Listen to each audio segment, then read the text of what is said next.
حضرت ابو مالک حارث ابن عاصم اشعری رضی اللہ تعالی عنہ سے روایت ہے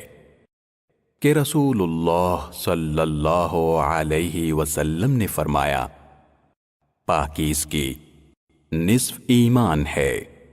اور الحمدللہ کہنا میزان کو بھر دیتا ہے، اور سبحان اللہ اور الحمدللہ کہنا یہ آسمان و زمین کے درمیانی خلا کو بھر دیتا ہے، اور نماز نور ہے، اور صدقہ دلیل ہے،